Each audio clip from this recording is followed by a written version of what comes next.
VC behind 996, work culture debate, says 5-day weeks won't build billion-dollar startups.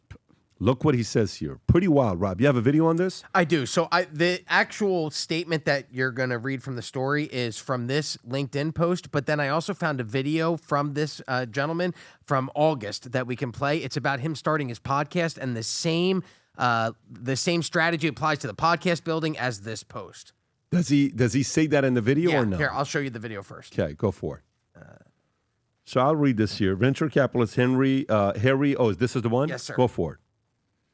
What do you think were the traits that allowed you to be so successful? Honestly, just unwavering persistence. I've worked for 10 years for 7 days a week. Every single weekend I'm in the studio. Every single one. And everyone just gives up. With content, everyone expects an ROI sooner than it comes. But in the venture business and like business content, you're not going to know for 18 months if you are really working at all. We did 300 shows before we got 1,000 plays. For 2 years, I didn't make $1. Never planned to make $1. But everyone quits before. This is a game of who can survive the longest. So 7 days a week is a required velocity to win right now. When you go to the Valley now and when you go to China now, they are working 7 days a week in the fastest growing company. It's that simple. So if you want to be a $10 billion company in Europe, competing against them, you can't do it on a 9 to 5, Monday through Friday. Sarah Werner, co-founder of Husmus, counter what Europe really needs isn't more hustle porn. It's more aggressive funding, highlighting Europe's $375 billion shortfall in growth funding since 2015. Tom, what do you think about what he's saying here with the 7 days a week to build a unicorn? He's right. He's absolutely right. People that, and by the way, there are people that have, typical jobs, corporate jobs that you hear what I'm saying or hear what he's saying. You're sounding like Vivek, Tom. Watch your language. Freak out. No. Don't piss That's off. That's not what I'm saying. There are people who have not worked at a startup, and I'm going to name some conditions here, who don't understand because they work at Johnson & Johnson, they work at General Motors, and they work 9 to 5, and they get paid, and that's what they're there to do. Yeah. It's not their company. They are paid to perform a service, and they can rent the title and the logo for the price of their salary. That's how it works, and they get experience doing that. If you're going to go build the company and you feel passionate about something and it's early stage, you're trying to do something no one else is doing. And there's a little bit of paranoia inside that you got to move fast because you have to prove it. And you probably have limited resources, time and money. When money runs out, and money tends to run out before time runs out, you are busting it, trying to prove it, trying to prove product market fit, get your first customer before somebody else figures it out. And if you have venture funded money, they all talk about things they've invested in, so other people are going to find it out. And there's usually 2 or 3 things. There's no mistake that Lyft and Uber were founded in roughly the same era and end up competing with each other. That's no mistake. But when you're there, it is 7 days a week. You run the sweat of you're going to run out of money. And listen to what he said. We did 300 shows before we had 1,000 plays, but I didn't give up. You can't give up. And so there is a point where startups give up. They run out of money. They run out of things. They give up. We've been part of it. I've invested in them. I've had my smoking craters. But the point is, if you're going to start something and you're going to build something and it's your company and you're not working for somebody else, it's a whole different mindset. There's a video you can go find by Pat that talks about part-timers, full-timers, and all the timers. All the timers are the people that are completely committed to their craft, to their business, to what they built, to what they're doing. It's a different mindset. It's not punishment. It's passion. There you go. And I agree with this. I agree with the whole 7-day thing. It's not for everybody. It's a lot of work. But to build a unicorn, not something that's $1 million business, $10 million business, $100 million business. You want to build a unicorn, you got to work a certain schedule you've never worked before, and that's what it takes. It's not, I'm not surprised with what the guy's saying. Same with podcasting. I'm having a conversation with a guy yesterday. I told him something. This was an elite mastermind we're holding with David Consulting. For some of you guys that are not part of masterminds, you're running a business, you have to be part of a mastermind because your brain has to constantly be challenged. If you go to beddavid.com, fill out the information, somebody from our group will get a hold of you. We run a consulting firm that does engagements for 10,000 businesses, 60-plus countries. and we process different items. One guy asked me a question about, so look, my business, I'm supposed to do $10 million of revenue. That was my goal. I'm at $4 million for the first 6 months of the year. How do I hit my 10 million? What do I do about this? I said, let me tell you what 2 things I fear in life.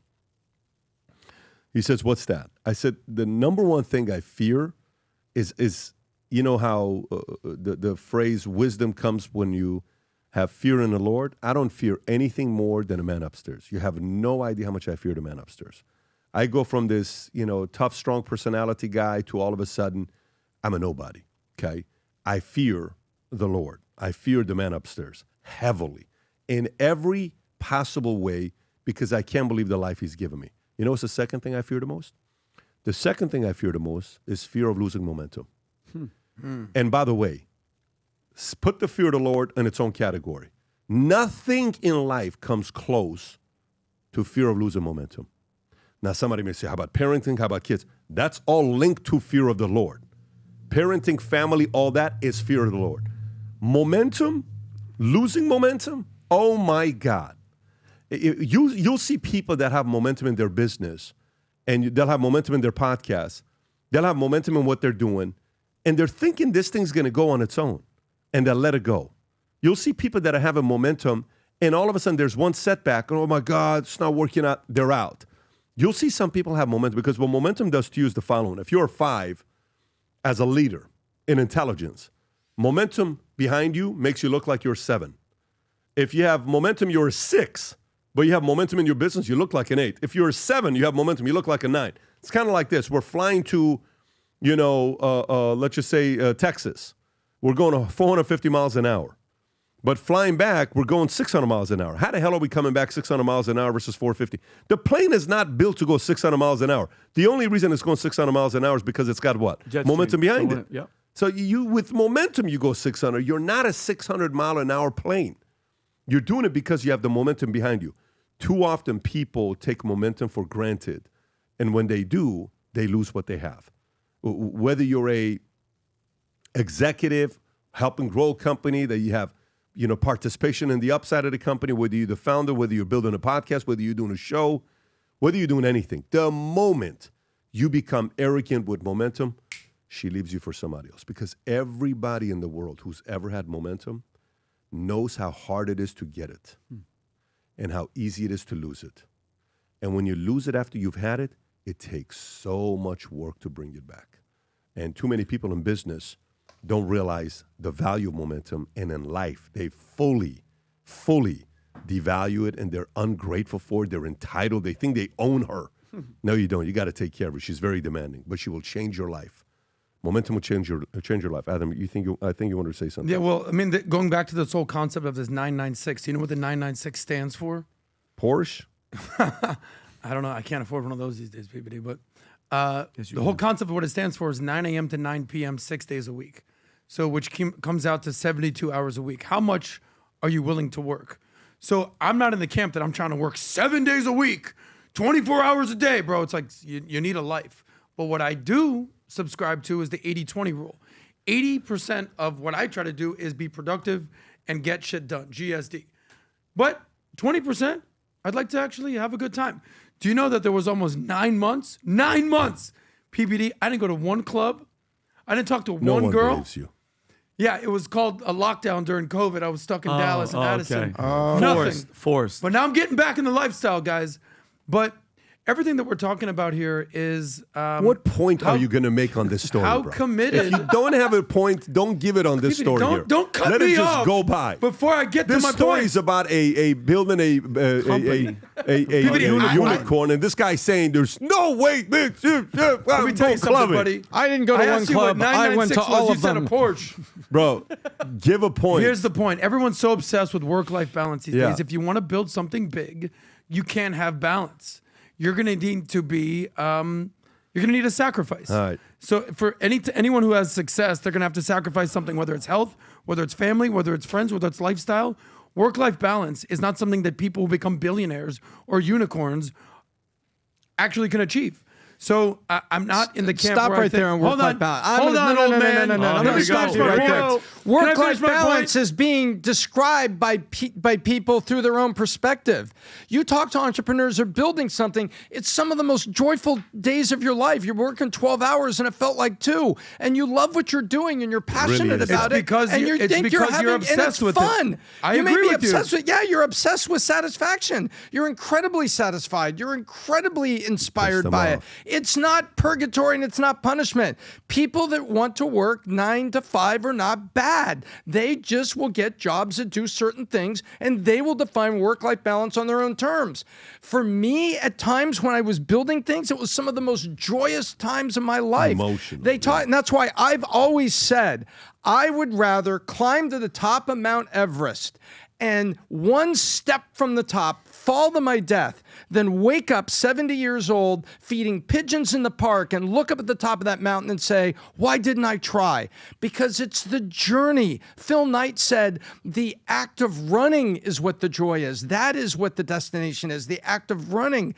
You got to understand that. And it's not bad if people want an 8-hour job and they don't want the stress of knowing if a paycheck's going to be there for their people. They don't want the stress of knowing if someone else is building up down the street. They don't want the stress of knowing, did their investor tell somebody else a secret and now they're going to get flinged. They don't want the stress of thinking, what if this becomes a smoking crater? You say, Edison had 100 smoking craters before he invented the light bulb. There's a different wiring, and I think articles like this are designed to make entrepreneurs seem like these people that are soulless minions out there just slaughtering people to get. No, it's passion, and it's some of the most brightest, most beautiful, most wonderful, most fulfilling days is when you look up and say, have I really been here 14 hours? Have I really gotten like 2 steps closer in this? Yeah. Oh my gosh. It's the best. And it's love. Because you're purpose driven, not money driven, correct? When you're building and you're working 14-hour days or you're sleeping on the floor, you're not like, I'm going to be a billionaire. It's no, I'm building something that's going to make a massive difference in the world. And most people You're that are driven doing by that, purpose. sleeping on the floor, are not doing it because they want to be a billionaire. They're doing it because the purpose, the cause, and the love and the passion is there. Exactly, because money will not be your greatest motivator. Okay, guys. It'll be something I'm going building to something I bigger. got you. You guys can fight afterwards. I'm going to the next story. I think And we're- another thing. I think we're to the agreeing, power but to yelling the for some people. reason. We have a goal of 1 million people wearing the Future Looks Bright gear. The brand's becoming more and more recognizable. Very excited about it with what's going on. So what we're announcing today, I don't know if you're aware of this category that is now on vtmerch.com for certain selected hats, that's a buy one, get one free. You buy one at $34.99, you get the second one for free. Rob, if you can go to it so the audience can see it. These are the hats that are on there. You simply add one and then add another one, and the second one will automatically, from this category, be added in the buy one, get one free. Rob, there's a video work on the other side. Yes. Can you go to that one to show some of the hats? These are the hats that are in the category of it. The PBD Podcast, you got the Valuetainment logo one. That's sick. The OG one, blue, keep going. Black PBD Podcast, keep going. The red one. Sick. Yeah, the U.S. flag. These are Future Looks Bright. Red one, keep going. Military camo, the black on black. There's a blue one that looks. The blue one, we don't have a lot left. The blue one's going to go very quickly. I shouldn't have said that. There you go. The pink ones that also, every time people ask about the pink ones, they disappear. Keep going. That That's a one's sick one. Yeah, that's the blue That's one. the one. That's the blue one. Keep going. What's it called? Royal? Not royal. I think it's like a royal blue-ish. But the idea is buy one, get one free. Guys, sport it, give it as gifts to others. If you're running a sales office, order 50 of them and give it to your guys. But anyways, go to vtmerch.com, place your order of the hats. We have 1 million people we want wearing Future Looks Bright. We are nearing 300,000 people right now that are wearing the gear. We're 700,000 away of people wearing the Future Looks Bright gear. Go place your order. And as always, we're going to have a few additional prizes that we'll put in there as well. The Future Looks Bright sticker, magnet, a couple other things that will be added to it. If you enjoyed this video, you want to watch more videos like this, click here. And if you want to watch the entire podcast, click here.